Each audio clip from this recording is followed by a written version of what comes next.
I got to introduce Jeremy here.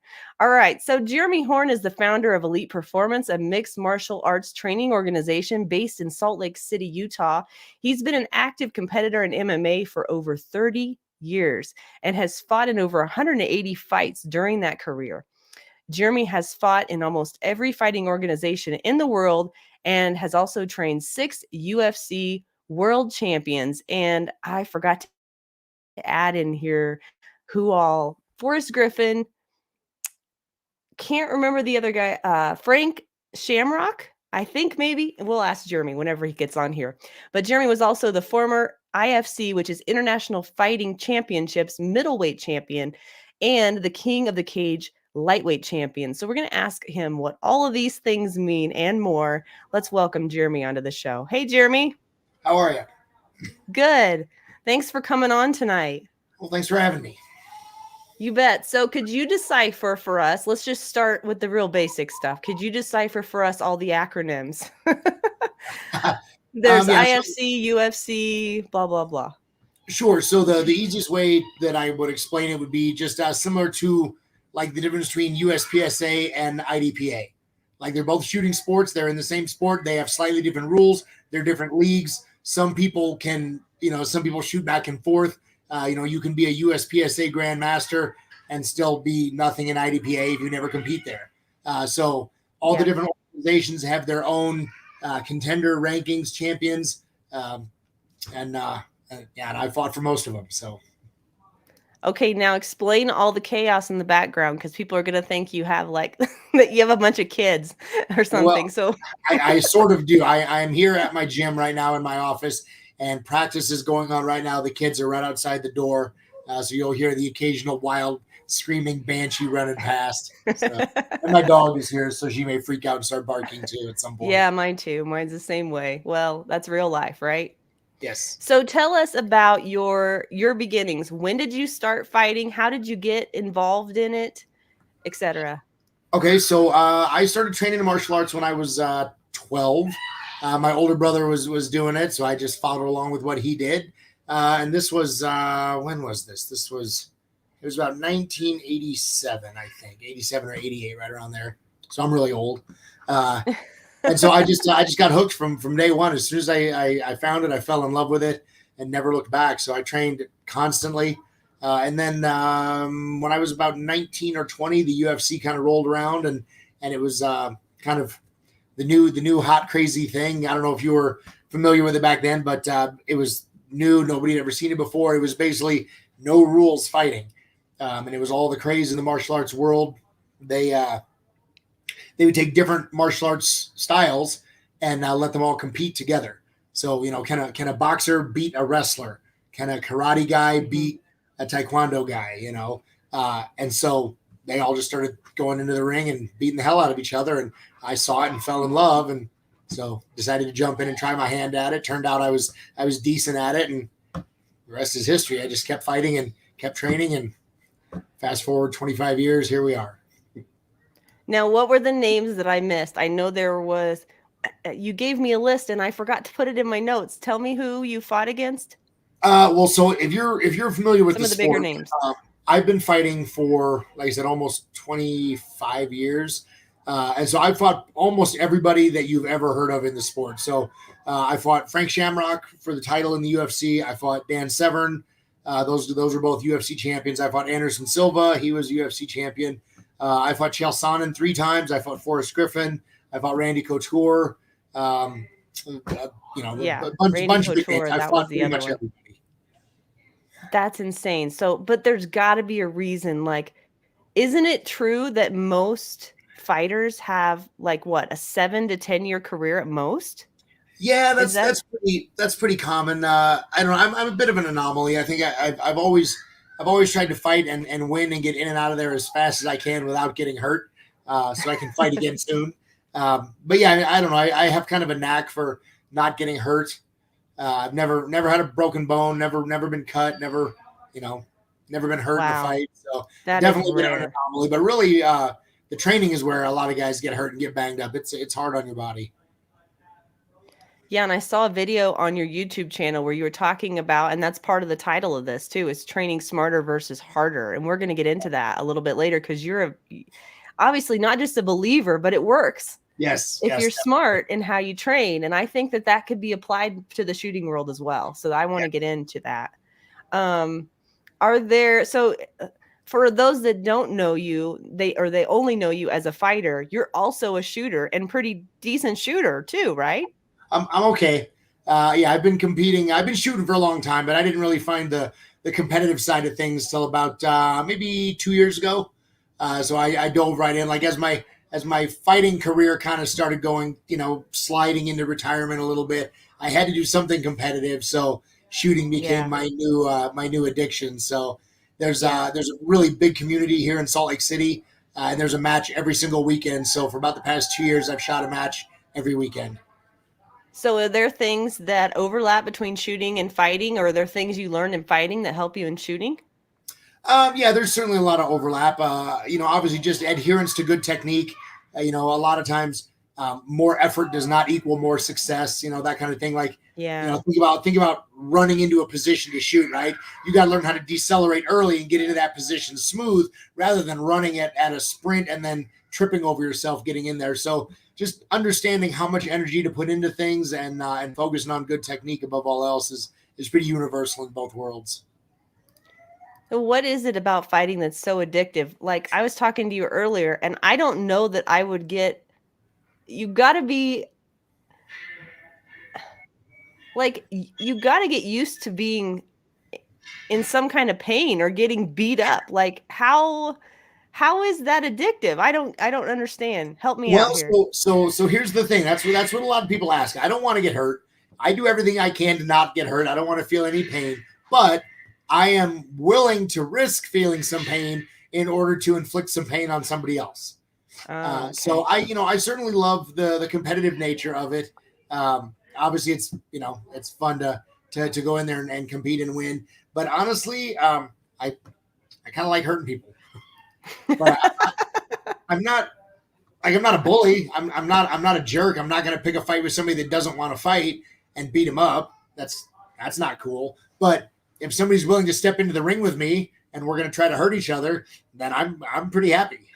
Yeah, you said, I told you earlier, I'm like, man, you're really nice for being like somebody that is like this level of a competitor and fighter. Like you said something about it almost being an alter ego or something. Yeah, well, I mean, I'm pretty mild mannered. I'm actually pretty shy. I don't really like. Well, it's a blessing and a curse. I don't really like being famous. I would rather people not know me. I'd rather be Oh, anonymous because I don't like a lot of the attention. But without that attention, I wouldn't have been fortunate enough to live the life that I have. I've gotten to live my whole life pretty much on my own schedule and on my own terms. And fighting as a career has taken me all over the world. But yeah, so I mean, I'm pretty mild mannered. I'm pretty laid back. I don't have a whole lot of anger. I don't really have any anger. Like I don't have to be angry to hurt somebody. I like doing it. So that just must be a preconceived notion that people have about fighters or something. yeah, that Like and they all have also, chips on their shoulders. They're all trying to prove something or whatever. and there are certainly some that are like that, but that wasn't the case for me. I enjoy doing it. Hmm. Well, and you're good at it. You've learned how to be good at it over the long term, and I think that's one of the uh, rare things that you can offer to our audience that others couldn't. So we're going to get into that, but there are some. So I'm so excited because I'm learning how to share my screen on here. There's some clips of his Forrest Griffen fight that, and I'm not a hardcore like fighting fan, but I do appreciate a good fight. And when I saw this fight, it was the best fight I've ever seen. Not that I've seen a lot, but even to somebody like me who doesn't know everything about it, anybody can watch this and get excited about it. It's just insanely good fighting. So Yeah. I'm going to take you through the beginning of round two for me to watch some of the punches you threw and just how quick you were. I want to show them that. And then I'm going to go a little bit further into the round and I won't spoil it for everybody about what happens. I'm just going to let you watch. But, and if there's anything you want to add or say during this, feel free to. I don't know if you'll be able to hear the audio or not. But anyway, it won't matter because it'll be good with or without it.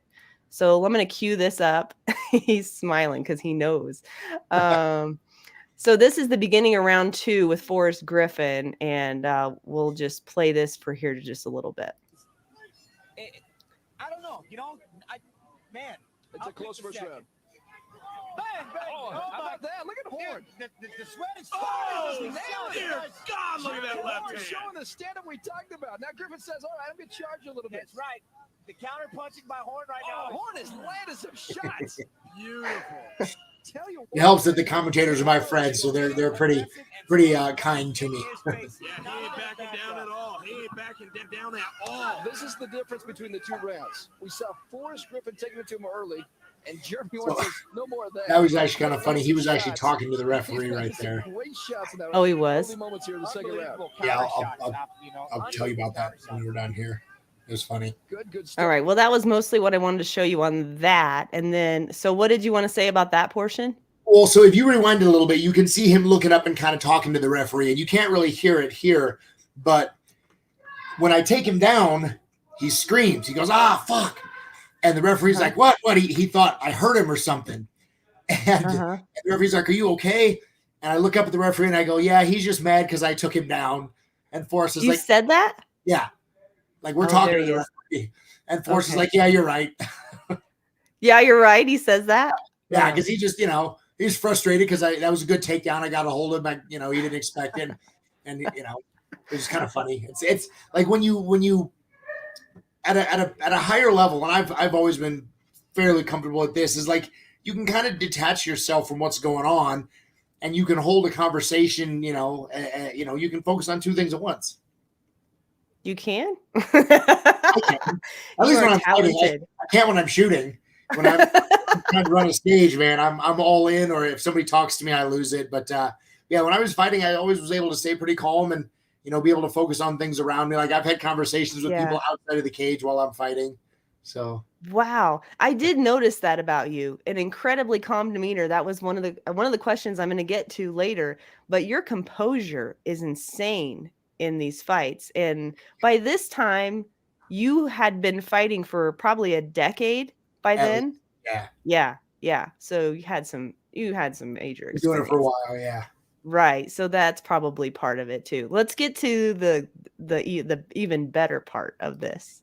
If I can remember, let's see. I put in my notes where it is. It's 9:45. Let me go to that section. Take the mute off because listening to the comments is even more fun. I mean, both these guys know. Well, I tell you what, Ron, that's what the respect of the competitors in this sport. And Chance will be the first one to tell you, hey man, when you're in there, it's nonstop hardcore. When we're done, we're going to the bar together. We started with 8, we're down to 3, and soon we'll be down to 2. Forrest Griffen in the guard. And we're going to stand them up. How about Michael Stock says, you know what? You guys are working hard, but let's see you stand up anyway. Oh my gosh.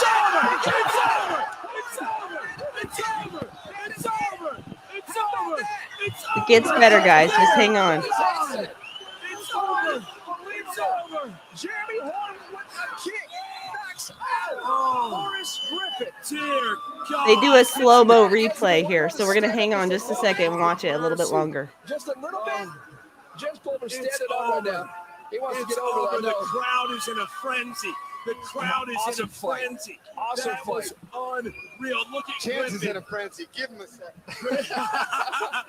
Chance don't even have his headset on. I know, man. He's He's going down standing on his chair. He was almost 6 feet tall. Dear God. Watch this replay. It's going to come up here. Let's show you the finish. I mean, how about this? They stand up and Jeremy's like, I got something for you. Surprise. Oh. Surprise. How do you like that? Oh, And good just night, finish ladies him. and Oh, gentlemen. boy. Yeah, beautiful stoppage. Beautiful stoppage. That was Because a I'll tell fun you one. what, Griffen was going to get hurt. Griffen was going to get hurt. That was an amazing. Look at that. That was a fight, Unreal. man. Jeremy Horn Unreal. just shows the experience, Beautiful. shows the Look stand-up at that him. he's been working hard on, man. Oh my gosh, that's so good. Well, okay, let's we're obviously done with that. Stop. Okay. Stop sharing. Anyway, okay. So tell me about that moment, because what I observed, Jeremy, was you guys were pulled apart and you both had to stand up, and it almost looked like whenever you came back to the fight, you had a poker face almost. Like Yeah. you almost didn't want him to know what you were getting ready to do. Like he had no idea. Yeah. Well, so if you watch the whole fight, that was actually the first kick I had thrown in the whole fight. Yeah. Well, it was all grappling and punching until that point. And as we stood up, I thought, well, I haven't thrown a kick yet. Maybe he won't see it coming. And obviously he did didn't. not see it coming.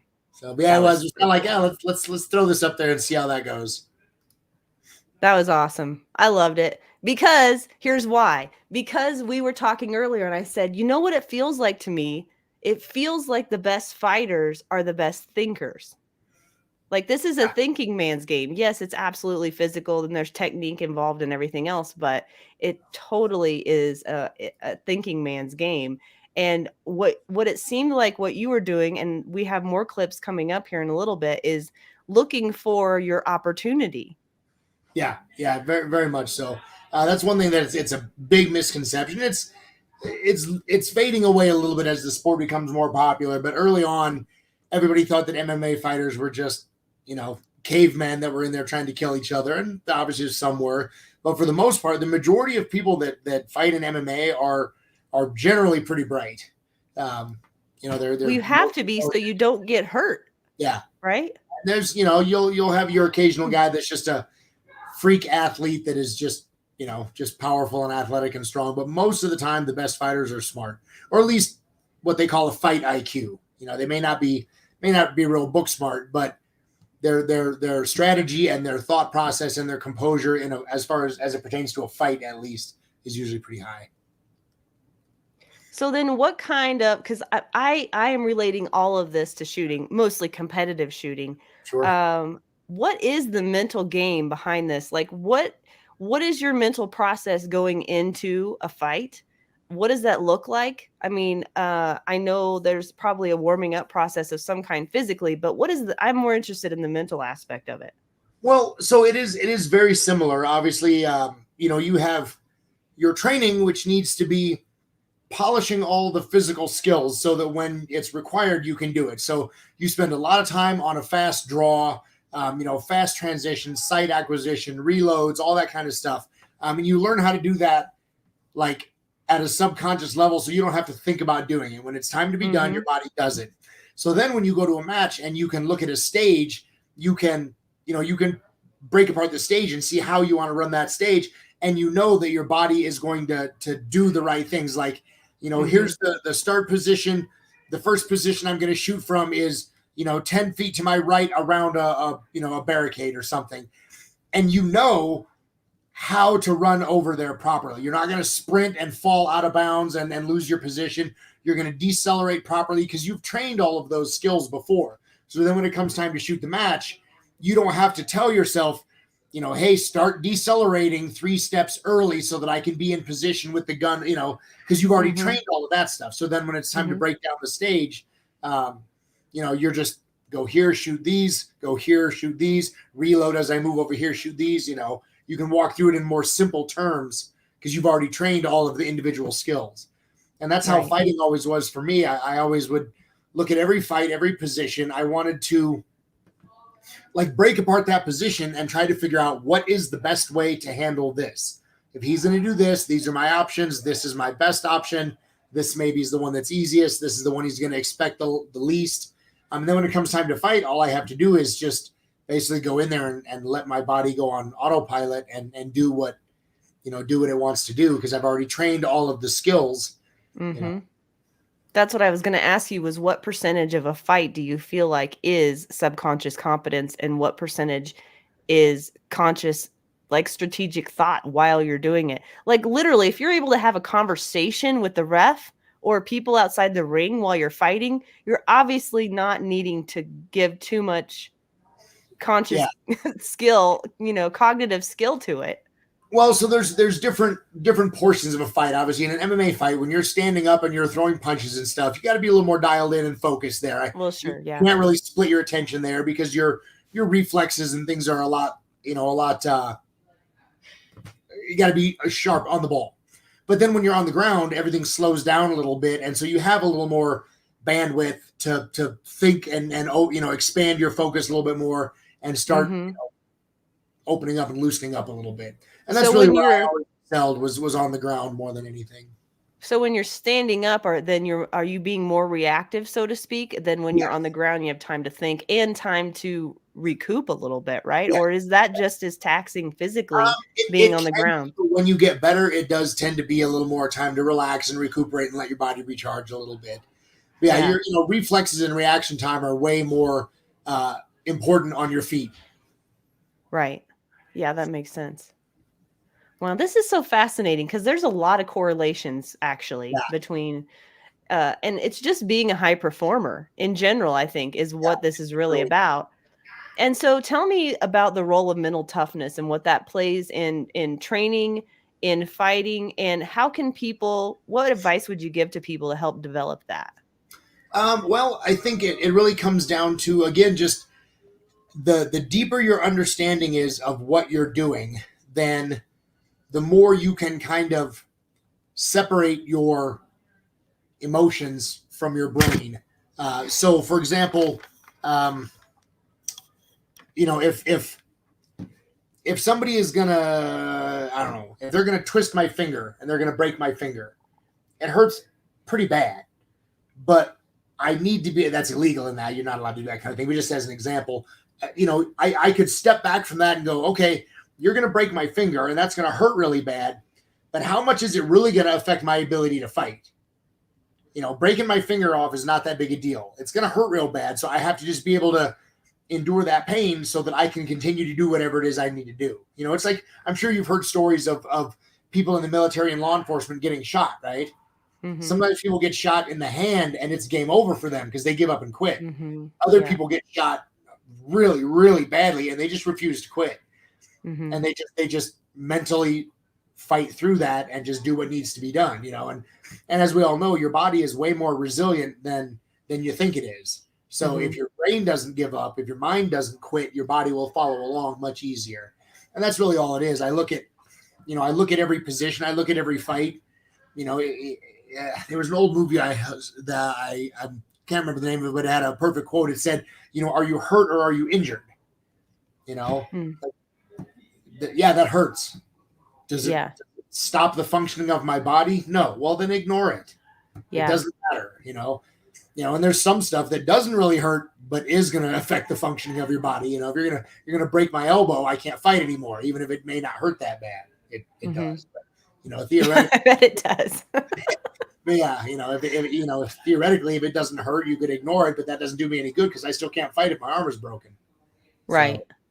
Well, then the other thing I wanted to ask you too is I was watching another fight of yours and I didn't watch it all the way through, but it seemed as though you were maybe not winning.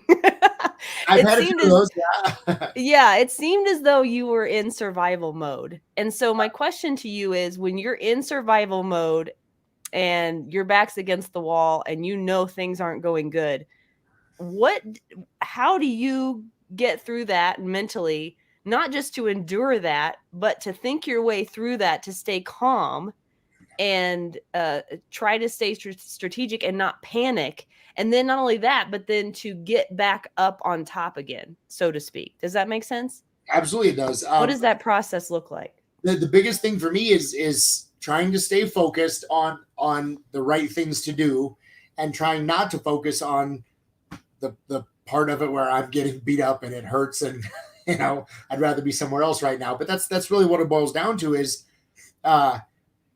like in any given scenario, I have a handful of options and it's up to me to choose the best option, the most beneficial option that's going to, tip the fight in my favor as much as I can. And if I can't access that option because my opponent is stopping me, then I'm just going to pick the best option I have, and just keep working through there. One of the best analogies for MMA or jiu-jitsu is they call it human chess. Are you familiar with chess? Do you play it all?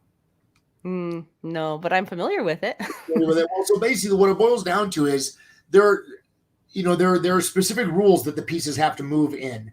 And so with that understanding, there are only there's a finite number of moves from any given position on the board. Yeah. And the grandmasters at chess, they know all of the moves. Mm-hmm. My first move is this. I know all of your responses as well because I know the game, right? So Mm-hmm. I move here, and these are your 10 options. Of those 10 options, 3 of them lead to certain defeat, 4 of them are kind of neutral, and 3 of them are pretty good. So you're going to pick the best one you can. And now this position, my next move is this, and these are, so it really, it's more about understanding the game. That when you're in survival mode, though, Jeremy. Right, but I'm still looking at the board, and I'm still trying to make the best moves I can, given what's available to me. And that's what I'm saying. You got to be able to step back and remove your emotions from it to a certain degree. That's what I was just getting ready to say. Your emotions are not affecting the choices you make, because your emotions are always like, I want to go run and hide in the corner where he's not hitting me anymore. But that's not the best choice. That doesn't lead me to a win. Or some people just get really angry. They just get so mad, and then that leads to you not being able to think through it either, right? Correct. Yes. Yeah. Generally, getting angry, getting emotional in general is pretty bad. But getting angry is pretty bad. Some people, it fuels them well, but that's rare. Most people fight very poorly when they're angry.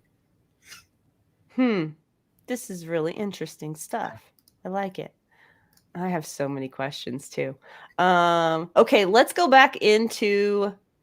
We're gonna get into your career and training smart versus hard. We've got a little bit of time here, but guys, if you have questions for Jeremy, be putting those in the comments, because this is gonna go by quickly. Trust me, this is how all these good interviews go.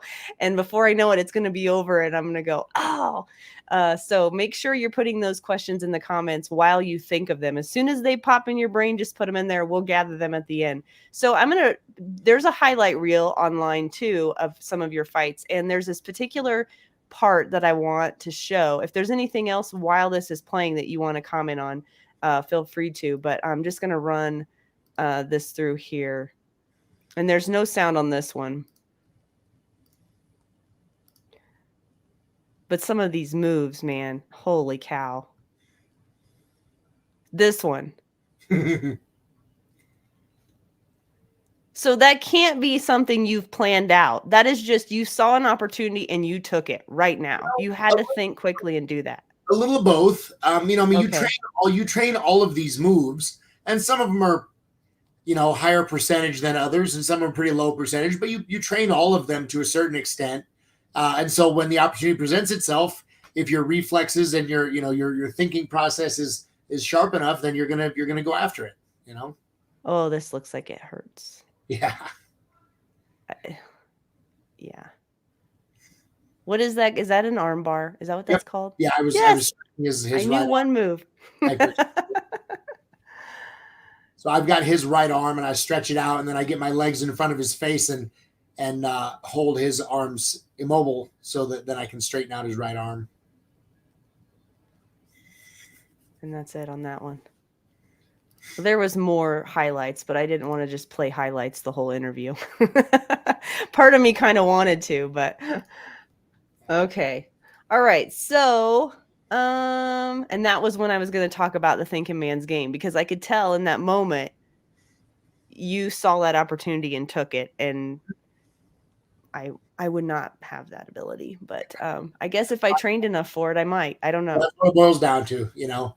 People look at shooting competitions and they say the same thing. How can you do that? How can you take that, that 20-yard headshot? How can you because I've practiced that a lot, and I put a lot of time into going as fast as I can and then decelerating and focusing enough to get the shot off. And you focus on good trigger manipulation. You focus on a good grip. You build all that into the background where your body just does it naturally. And then you just focus on going as fast as you can. And that's the whole thing about when people say, well, you make it look easy. Well, no, I mean, it's literally years of training to make it look easy, right? Yep. So a 3-decade-long career. Yeah, you've managed to basically beat the odds. You've not been hurt. I mean, do you knock on wood every time you say that? I should have, but I think nobody ever wants to retire, right? No fighter wants to quit. You just gradually fight less and less often until you die between two of your fights. So my last fight was about 2 years ago, and I am just now. I just finished. I had my knee, my meniscus needed to get cleaned up, so I had my first ever surgery in my life last Tuesday. So I'm Last Tuesday. Yeah. Wow. So yeah, like I said, I've had a really fortunate career. I've never been hurt, never been doing anything. So, but now that I think I'm probably done, I don't need to knock on wood anymore, because if I get hurt, I'm not fighting anymore. So then talk to us about that then. You had a video on YouTube. Guys, go to his YouTube channel. That all of his social media stuff's running across the bottom right now, as well as his website, about training smarter versus harder. What can you tell people about that? What is your opinion on that? Well, I just think that, I mean, it's kind of like, again, kind of just to compare it to the shooting world. Like, a lot of people want to go to the range and they want to just burn thousands of rounds of ammo and do nothing useful. You know, and the people that are getting good are doing lots of dry fire and they're working on specific skills. You know, I've seen videos where Ben Steger is doing drills where he will just take a couple of shots, step across a stick, and take a couple more shots, and then step across a stick. You know, he's just working movement and transitions, and you know, you break it down into very, very simple little bits, and then when it comes time to perform, all those little bits come together. But it's the same thing. I've always thought that, you know, focusing on the individual techniques, focusing on as clean and polished of technique as you can is the way to get it done. You don't have to train super hard. You know, people want to come to the gym and they want to just beat the hell out of each other all day long. And really, I'd rather go light and soft and not necessarily slow, but, you know, I want to do the dry fire version of training, right? I want to work through the technique. I want to do it at a fairly slow, not competitive level until my body understands the movement enough that then we can start picking the pace up a little bit and going a little faster and a little harder. But even then, I don't want to go super hard. Like, some people like to train at about 90% of what a fight is. You know, that's not healthy. You're gonna get brain damage doing that. That doesn't help. That's funny that you said that, because we had somebody on recently that was talking about training. If you train at 100%, then when you go into competition, you can consistently compete at your 90% and be consistent, which is key in competitive shooting. So it sounds like your theory behind that is totally different, at least for fighting. And I think that's, Yeah. Have you ever heard that? Yeah. Yeah. Well, so, I mean, basically, like, so let me think how I can explain this. So that's true. So I used to have some guys I shoot with, and we train together, and we would do like cadence drills, right? So I would try to explain it to people like this: if you can shoot under control at, you know, 20 splits, but you're doing it and you're seeing the dot and you're putting the shots where you want them at 20 splits, you're moving pretty good. It doesn't matter if you can shoot 15 splits. If you can control it at 20, that's probably fast enough. And it's the same kind of thing. I tell people, you know, when we're working on that, it's kind of like the difference between if you are running at top speed, you're just sprinting down the track at top speed, or you remember when you were a little kid and you go running down a hill. Well, you're on the edge of losing it and just eating shit, but you're maybe going faster than you are at a full sprint, right? But you're not in control, or you're barely in control, right? I would rather be able to, I'd rather back off a little bit and go a little bit slower, but in 100% control. Okay. And so, yeah, so, and in the shooting world, that's what they're looking at. If you can control, you know, if you can run at 90% speed in 100% control, where 100% speed is maybe on the verge out of control, then it's not worth it. It's worth it to slow down. That's what they're talking about then, isn't it? Okay, that makes sense. Okay. And so it's kind of the same with fighting, except for the fact that it just takes a horrible toll on your body. The same thing does apply in fighting, but it's not a worthwhile trade to me. You know, if you come into the gym and every single day that you train, it's basically a full-on fight with your friends. You know, you're trying to knock each other unconscious. You're going to develop a level of composure at that level of competition, right? So then when you go into a fight, it's no different than your training, because you've already dealt with that level of adversity, but it's just not healthy. You can't. It's not healthy. It's not healthy. So same thing. I would rather work at a lower percentage with less impact to my body, And then I can create that anxiety. I can kind of fill the gap myself with my own, just by reacting properly to the way I should. You know, if I'm sparring with somebody and he punches me in the face and he's not hitting me hard, I could just ignore it. But if I want to train properly, I need to treat that punch as if it would hurt me. I need to react properly. I need to treat it, I need to give it proper credit. And if I do that, and my partner does that as well, then we can get a really good, we can train really well and not really be getting hurt and getting beat up. But it requires it requires the same focus from both sides. And so when you talk about, some people say that fear and stress are a negative thing. I would argue that in competition or in high performance, that stress is actually needed and can be used. Maybe even fear could be used to your advantage. What is your experience with that? And don't you think there's a level of stress needed because what you're doing is really high risk, just like shooting? So you need to be, like you say, on point. There's a level of stress involved with that. Sure. But then is there a tipping point on that? I think there absolutely is. I think, a little bit of stress and maybe even a little bit of fear in the fight can help you. But yes, there is certainly, excuse me, there is certainly a point where you go over that edge, like tension in a draw, right? I mean, nobody says if you want to draw fast, you got to start by flexing every muscle in your body and hope that speeds you up, right? That doesn't help, right? So, and stress and fear do that to you. So there is a certain level where they're going to push you to excel, but then there is a tipping point where they're going to start becoming negative and you're going to start reacting poorly to them.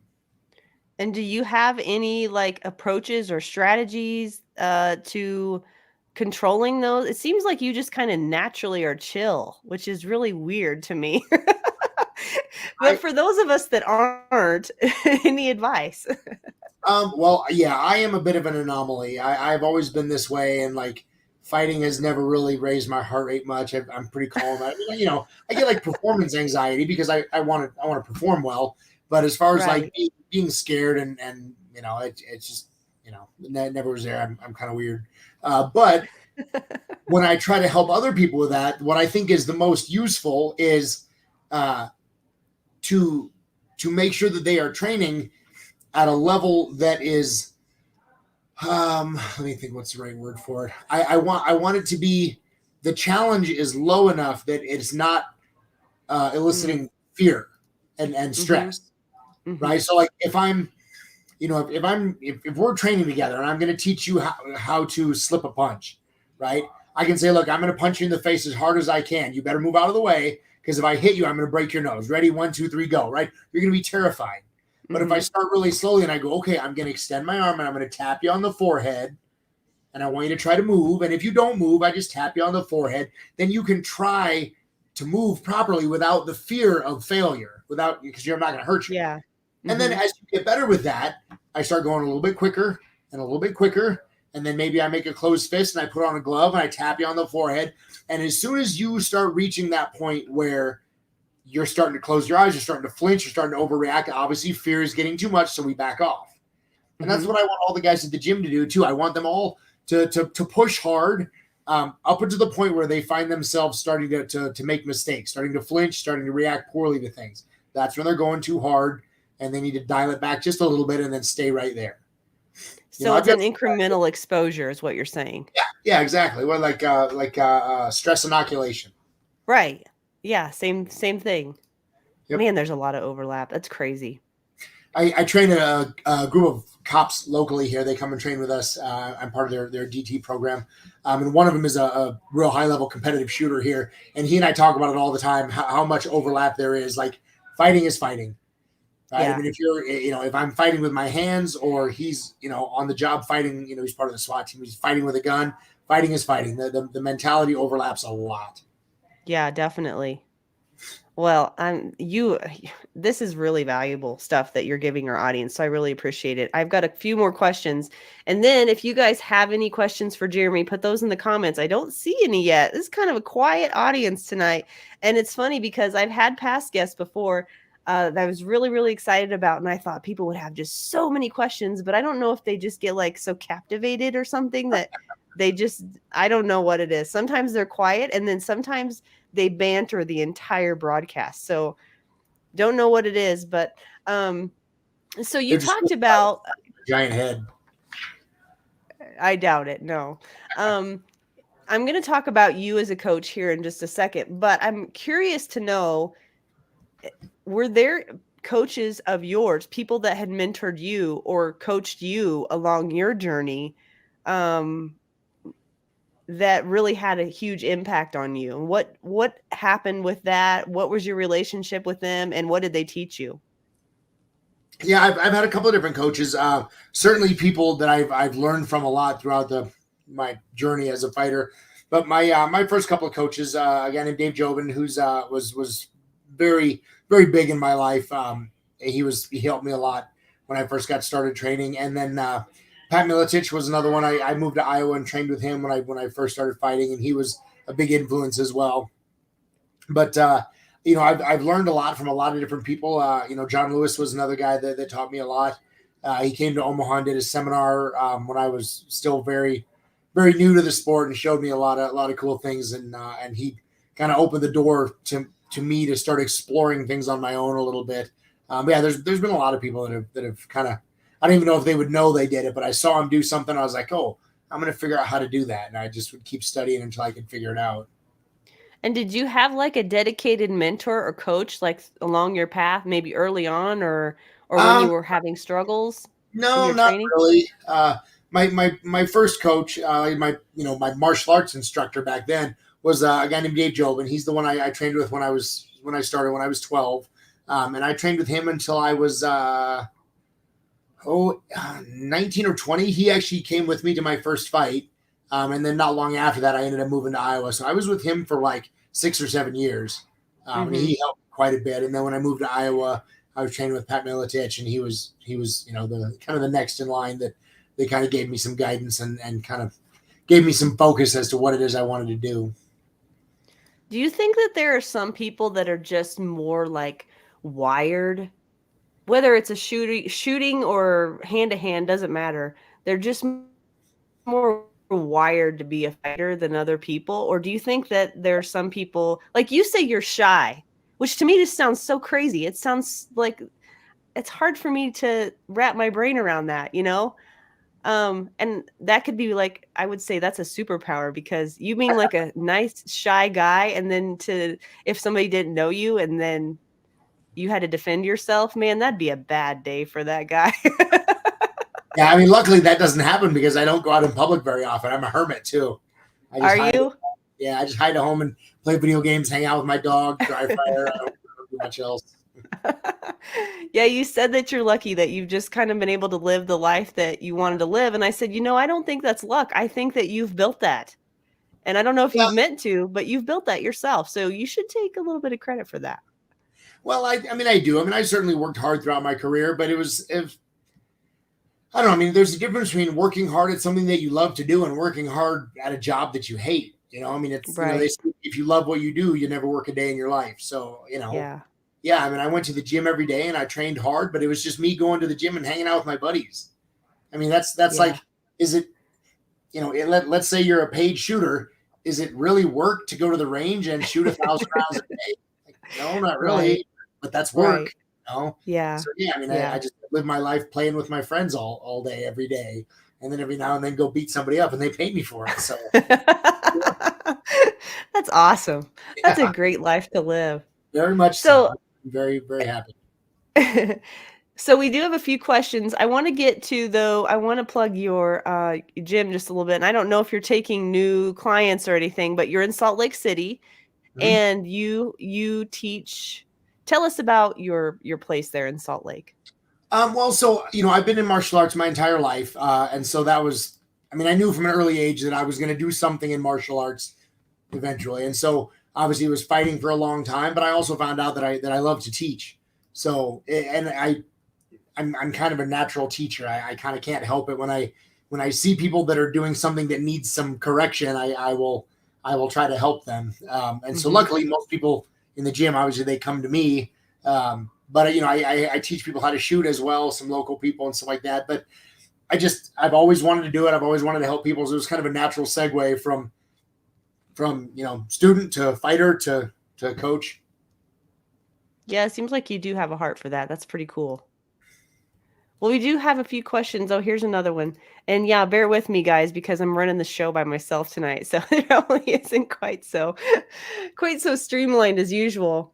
I am going to give a shameless plug here before we get into the Q&A. We do have a few questions, so I'm excited to give those to Jeremy. But if you would please check out, and here I have to find it, and it's just not normally what I do. Go to defenders-live.com to learn about all things Defenders Live. Past guests, past episodes are on there. You can go to our partners page and help out Defenders Live. Not only will you help Defenders Live, but you'll help out the companies that are partnered with Defenders Live. Haven Defense Company is one of those companies, and they are on the show tonight that I did shout out. So really would appreciate you going and checking that out. And also, if you want updates on upcoming guests as well, you can sign up for our email list at defenders-live.com. So there's my shameless plug for the night. All right, let's see who we have here for questions. So we'll just go with the first one. Doug wants to know, how deadly is Krav Maga? Well, so that's a little bit of a sore subject. I personally don't think Krav Maga is very valuable. I think it's done a great job of marketing itself as a viable form of self-defense, but nothing I have ever seen in all of my years has ever led me to believe that Krav Maga is any better than just trying to run away. In fact, it's probably worse, because if you think to yourself that you are capable of defending yourself, then you're not going to be quite as cautious as you would be. If you know that you're 100%, a lamb to the slaughter, then you're not going to go anywhere near as dangerous as you would if you think, yeah, I can handle myself. I'm not too worried about it. I can take care of myself. So yeah, I think it might even be a detriment. Yeah, that makes sense. Okay, Carmine wants to know, should it be almost mandatory for people that carry to do a martial art? And if yes, what would you recommend? Yes, I think it should. I think there's a lot of crossover as we've discussed. There's a lot of crossover in mentality and training theory and stuff between shooting and fighting, but there's no one size fits all scenario for self-defense. I mean, obviously trying to avoid confrontation is the best way to go always, but if you are, let's say you carry a gun, for self-defense, I mean, not every scenario is escalates to the level required for a gun, and if you don't have any way to defend yourself, it's going to force you to escalate to that gun, because that's the only option you have, right?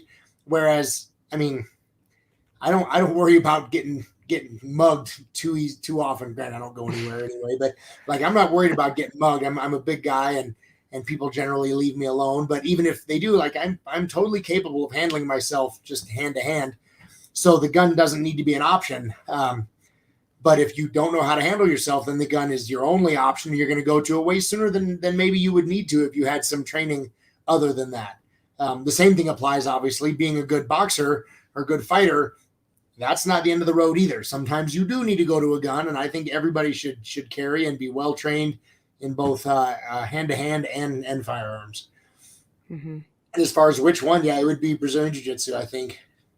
A mix of, obviously MMA has kind of become a style of its own, but really MMA is mixed martial arts. So it's, Brazilian Jiu-Jitsu, some sort of grappling, some sort of striking. I favor a more boxing-oriented approach, punching and footwork and head movement as opposed to, too many kicks. But again, that's, some sort of competent striking, some sort of competent grappling, and some sort of, competent firearm skill. Mm-hmm. Okay, Aaron wants to know, he says, Craig Douglas is big on using the Greco-Roman techniques in conjunction with defensive handgun skills.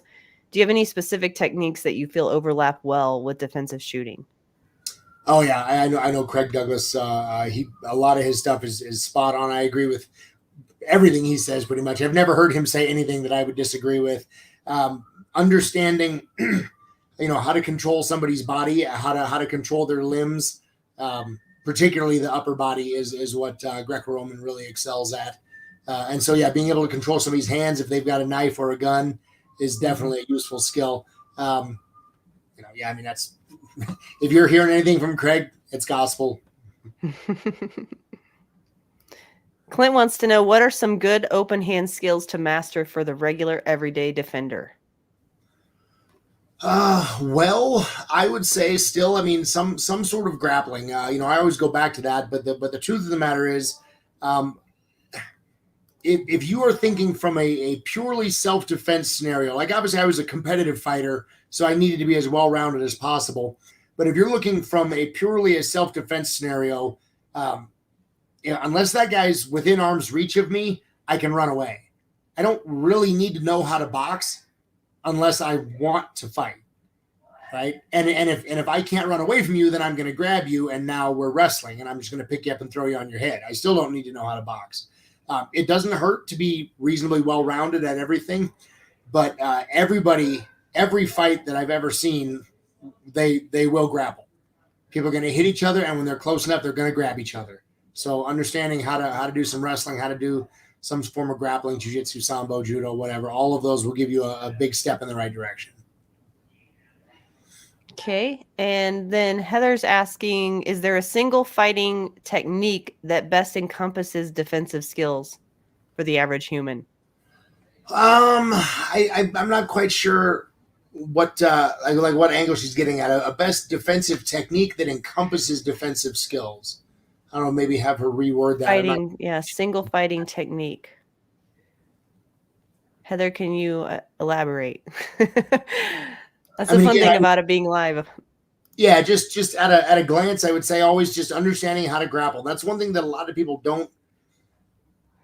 The world's a nasty place, and there's a lot of bad people out there fighting, getting assaulted. Like this violence happens. That's why we all carry guns. That's why we all shoot. Violence happens. But what people don't understand is quite often that violence is like very close contact.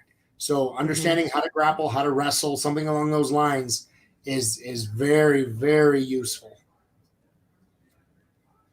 Yeah, and I think too about retention too. Like I'm thinking if somebody's close to me, I've got pepper spray or a gun or whatever it is, the tool that I'm using. If I'm within arm's reach of that person, they can get whatever it is that I have, or get me, or get both. Yep. And yeah, that's a real thing. So there's definitely something to consider whenever we know that, not all, but many, when they're trying to take something from you, or they want you, they are going to get close to you. And so you must be able to handle that. So that's another thing I think that a lot of people maybe don't quite understand, or they don't, the movies have kind of led us to believe that, you're going to hit the guy in the throat and he's going to gag and fall down and you're going to run away or whatever. But the truth of the matter is the more training you can get, the greater chance you have of success. But you have to temper what you think of as success. So if we're going into a competitive fight in a cage with a referee, then success is determined by who wins the fight, right? Mm-hmm. But if you're a 5 foot tall, 110-pound woman that gets jumped coming out of the supermarket late at night, then success means that you walk away from that encounter without dying. Right? You're going to get beat up. You're going to get your nose broken. You're going to get some things taken from you. But if you can walk away from that encounter and not be dead or not be hospitalized, then that's a win. Mm-hmm. You won that encounter. You don't need to immobilize your attacker and whatever. Like if you can just curl up in a ball and defend yourself well enough that he decides it's not worth his time anymore, then you won. Right. And that's what a lot of people don't understand. They're like, well, I'm a little woman. I want to know how to. I want to know how to take down this 250-pound guy. Like, you're not gonna. But if he's trying to attack you and you can survive, we're going to call that a win. Yeah. It's not. Heather just commented on what she was talking about. Oh, perfect. So okay. Yeah. So again, some form of grappling, I would say. I I say grappling, but really they're all kind of the same. I mean, you know, men have been fighting each other since the dawn of time, and we still have 2 arms, 2 legs, and 1 neck. So it's kind of all the same. Grappling, wrestling, jiu-jitsu, judo, sambo, you know, any of the grappling styles I think would be a very good head start. Yeah, it's something along those lines. Another thing that I think is pretty important is do something that has a competitive element to it. Even if you don't want to compete, you don't have to compete. But like, you know, if I say to you, I've got a 0.2 draw, what are you going to say? That's impossible. No. 0.2, I can get out of the holster in 0.2. What are you going to say? I don't know. I feel like this is a trick question. It's not. You're going to say, okay, show me. Oh, Prove yeah. it. Show me. Yeah. And you're going to get the timer out, and my draw is going to be like 1.7. You'll be like, yeah, you lied. Right? But that's the point. So if anybody is going to make a claim about something they can do, there should be a competitive environment where they can prove it. Jiu-jitsu has competitions all over the place. If you want to see if your technique works, go to a match against somebody that's actively trying to stop you and see who can win. That will show you if your technique is you know, if the style that you're learning is useful. Yeah. And yes, there's rules. You know, there's always going to be some caveats. It's not 100%. But just like a match, right? If you say, you know, I can shoot XYZ, and then you watch me go to a match and I'm throwing misses all over the place, you're like, clearly that guy's talking shit. He's not as good as he thinks he is, right? So there has to be an element where you can prove it. If you're going to tell me you can do something, you better be willing to step up and prove it in some form of actual competition. So that's very important. Well, and I think what you're saying is it should be tested. Right. Yeah. That's tested with competition. And even, you know, just a timer is under stress. Is that what you're saying? Under stress of some kind. Stress is it's another level that is very useful. Definitely. Yeah. And there's always going to be some element of stress, right? I mean, if I say, you know, show me you can do this, and if you can, I'll give you $100. There's a little bit of stress there. You want that money. Right? So, but yeah, I mean, the level of stress is definitely useful. Definitely helpful. Yeah. Well, we have made it to the hour mark and learned quite a bit from you tonight, Jeremy. Is there anything that you want to leave with the audience before we go here? No, I mean, I just appreciate everybody tuning in. I'm always appreciative of all the people, you know, brothers and sisters in the shooting community that are always looking to push further and harder and make sure we're all getting better and getting home safe, you know, particularly the law enforcement and military. I'm a big supporter of both. And I know obviously I'm preaching to the choir here. We're all in the same family, but I just wish more people would tune into things like this and understand how difficult a job, you know, law enforcement is. So I know, like I said, I'm preaching to the choir here. You guys all feel the same way, I imagine, but it's big. It's important for me. Well, we appreciate you taking the time with us tonight and humoring me on all my questions. I got through most of them. So yeah, you've been very kind, and I appreciate that, and answering all of the audience's questions as well. Anytime. I'd love to come back. I love talking to people. I love exposing new people to my life and my world and what I do. And it's fascinating. It's really fascinating. So I might take you up on that. What do you guys think? Shout out in the comments if you want Jeremy back on. We'll do a part 2, Jeremy Horn. That might be in the works. We'll see. All right. Well, we are going to move on here, and I'm just going to tell you what to expect for next week. So we have a part 2 coming up. Funny enough, I mentioned part 2s, right? We have a part 2 coming up next week with Tim Herron. So I don't know if you guys saw Tim Herron. Gosh, I can't remember exactly when he was on a few months back with Tim Herron shooting. He's a USPSA Grandmaster shooter and a Masterclass IDPA shooter, and he's been instructing since 2015. He has a real heart for teaching, and he has a really brilliant mind as well. And so I love picking at his brain and asking him all kinds of questions. Very high energy guy too. So he's really fun to have on, and he did agree to come back and do a part 2 because last time he was on, we weren't able to get to quite everything. So be sure to tune in next week, May 10th, for part 2 with Tim Herron. That'll be Wednesday at 7 p.m. Mountain Time. We'll see you then. Until then, take care.